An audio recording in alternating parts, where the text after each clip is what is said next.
بہرے بچے کی مینجمنٹ۔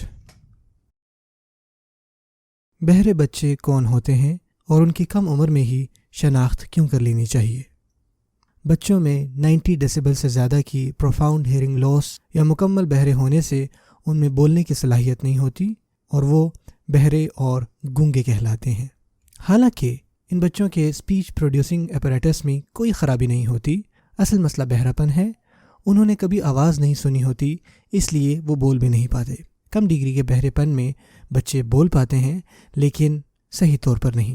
پیدائش سے لے کر 5 سال کی عمر تک کا دورانیہ بچے کی اسپیچ ڈیولپمنٹ کے لیے انتہائی مشکل ہوتا ہے، اس لیے بچے کی کم عمر میں ہی بہرے پن کو جانچ لینے کی ضرورت ہے تاکہ اس کی مدد کی جا سکے۔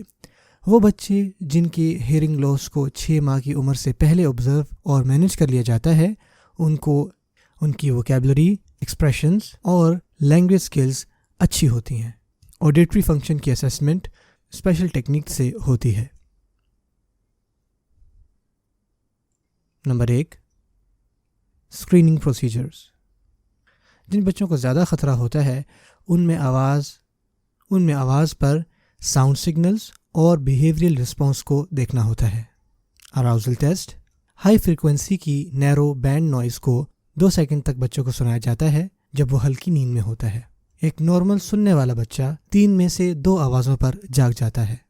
نو مولود بچوں کے لیے آڈیٹری رسپانس کریڈل ایک اسکریننگ ڈیوائس ہے۔ اس میں لٹا کر آڈیٹری اسٹیمولیشن پر بچے کی سر، ہاتھوں، پیٹ کی حرکت اور سانس لینے کے عمل کو مانیٹر کیا جاتا ہے۔ یہ بچوں کو ماڈریٹ، سیویئر اور پروفاؤنڈ ہیئرنگ لاس پر اسکرین کرتا ہے۔ Behaviour observation آڈیومیٹری۔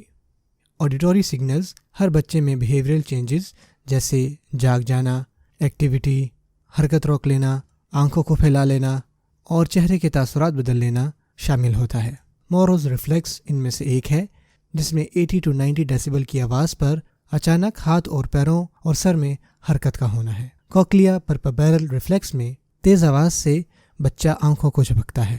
سیسیشن ریفلیکس میں بچے کی 90 ڈیسیبل کی آواز پر ایکٹیویٹی رک جاتی ہے۔ ڈسٹریکشن ٹیکنیکس، یہ 6 سے 7 ماہ کے بچوں کے لیے کی جاتی ہیں۔ اس عمر کے بچے آواز کے رخ پر اپنا سر موڑ سکتے ہیں۔ اس ٹیسٹ میں بچے کو اس کی والدہ کی گود میں بٹھا کر مختلف سمتوں سے آواز سنا کر بچے کی آواز کو لوکیٹ کرنے کی صلاحیت کو جانچا جاتا ہے۔ کنڈیشننگ ٹیکنیکس، اس کی مثالوں میں پلے آڈیومیٹری کی ہر بار آواز آنے پر بچوں سے کوئی کام پرفارم کرایا جاتا ہے، جیسے پلاسٹک بلاک کو بکیٹ میں ڈالنا، اور صحیح عمل پہ حوصلہ افزائی کرنا یا اس کو انعام دینا ہوتا ہے۔ اسپیچ آڈیومیٹری، اس میں بچے سے مخصوص چیزوں کے نام پوچھنا یا ان کی طرف اشارہ کرنے کو کہا جاتا ہے، اور پھر آواز کو آہستہ آہستہ کم کیا جاتا ہے، اور اس طرح ہیئرنگ لیول اور اسپیچ ڈسکریمنیشن کو بھی ٹیسٹ کیا جاتا ہے۔